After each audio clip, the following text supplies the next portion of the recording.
নমস্কার, কল্পনা রান্নাঘরে আপনাদেরকে অনেক অনেক স্বাগত। আজকে আমি যে রেসিপিটা বানাবো, এর আগে আমি রেসিপিটা আপনাদের সাথে শেয়ার করেছিলাম। কিছু কিছু রান্না আছে যেটা মনে হয় যেন আপনাদের সাথে আমি বারবার শেয়ার করি, তার জন্য আমি এই রিক্যাপ ভিডিওগুলো আবারও একবার করে নিয়ে আসি। সেরকমই একটা ভিডিও নিয়ে আমি চলে এসেছি। আজকে আমি বানাবো হচ্ছে ডিম কষা। গোটা গোটা ডিমের আমি আজকে ডিম কষা বানাবো, সেই রেসিপিটাই আজকে তোমাদের সাথে শেয়ার করব। কেমনভাবে আমি বাড়িতে বানিয়ে থাকি, আমার হাতের এই ডিম কষা খেতে ওরা কেমন পছন্দ করে, সেটাই তোমাদের সাথে আজকে আমি শেয়ার করব বলে চলে এসেছি।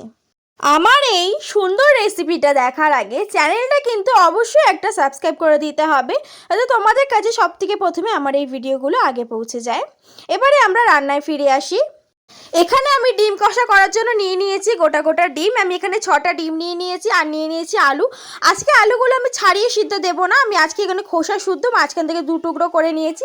আজকে খোসা সমেতই আমি আজকে সিদ্ধ দেবো। দেন খোসা আমি পরে সিদ্ধ হওয়ার পরে আমি এটাকে ছাড়িয়ে নেবো। এখানে আমি প্রেসার কুকারে দিয়ে দিয়েছি আলুগুলো, দিয়ে দিয়েছি জল, আর দেবো হচ্ছে এখানে নুন।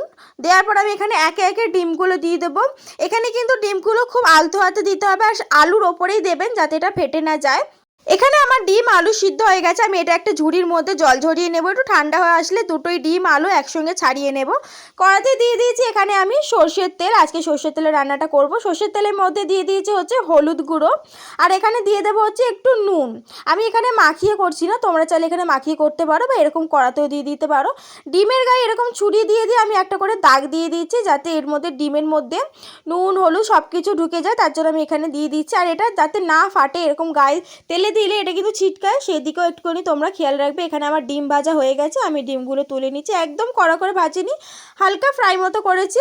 ডিম তুলে নেওয়ার পরে আমি ওই তেলের মধ্যে দিয়ে দিয়েছি ওই যে কেটে রাখা আলুগুলো সিদ্ধ করে নিয়েছিলাম, ওই আলুগুলো দিয়ে দিয়েছি। আলুগুলো আমি একটু লাল লাল করে ফ্রাই করে নিয়েছিলাম, দিয়ে আমি এগুলোকে ভালো করে তুলে নেব।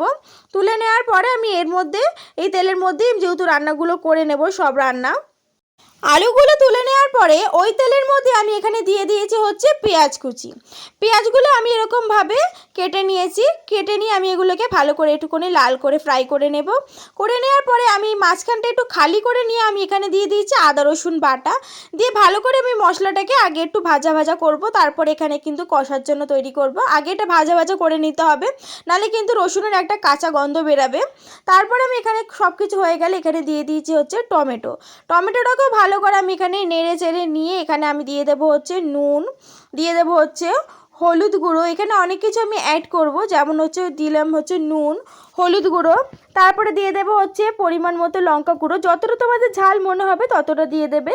তারপরে দিয়ে দেবো হচ্ছে আমি এখানে জিরে গুঁড়ো, দিয়ে ভালো করে আমি মশলাটাকে কষে নেব। কষে নেওয়ার পরে এখানে আমি একটু জল অ্যাড করব, দিয়ে আগে মশলাটাকে আমি একটু ভাজা ভাজা করে নিয়েছিলাম, এবার এটাকে ভালো করে কষে নেব জল দিয়ে একদম প্রপার। এবারে আমি এখানে একটু জল দিয়ে দেব। জল দিয়ে আমি এখানে যে ভেজে রাখা ডিম আলু সব কিছু আমি এখানে এই মশলার মধ্যে দিয়ে দেব, দিয়ে ভালো করে আমি এটাকে এই মশলার সাথে কষে নেব, যাতে আলুর মধ্যে আর ডিমের মধ্যে ভালো করে মশলা ঢুকে যায়। তার জন্য আমি এটাকে ভালো করে কষে নেব একটু জল দিয়ে। তারপর আমি এখানে ফাইনাল জল দিয়ে দিয়েছিলাম, সেই ক্লিপটা আমার নেওয়া হয়নি। ফাইনাল জল দেওয়ার পরে আমি এখানে দিয়ে দিয়েছি একটু মিষ্টি দিয়ে দিয়েছি, আর দিয়ে দিয়েছি হচ্ছে গরম মশলা গুঁড়ো। দুটোই দেওয়ার পরে আমি এখানে ভালো করে এটাকে টকবক করে ফোটানোর জন্য রেখে দেবো। এটা যখন ফুটছিল তখনই এত সুন্দর লাগছিল না, গন্ধটা কি বলবো তোমাদেরকে। এই ডিম কষার রেসিপিটা ফুটে এলে এটাকে আমি নামিয়ে প্লেটিং করে নেব।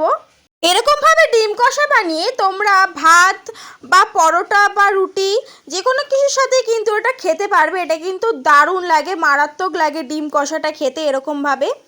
তোমাদের এই আমার বানানো ডিম কষা রেসিপিটা কেমন লাগলো আমাকে কিন্তু অবশ্যই কমেন্ট করে জানাবে। আর ভিডিওটা যদি তোমাদের ভালো লেগে থাকে তাহলে কিন্তু চ্যানেলটা সাবস্ক্রাইব করতে একদম ভুলবেন না। ধন্যবাদ।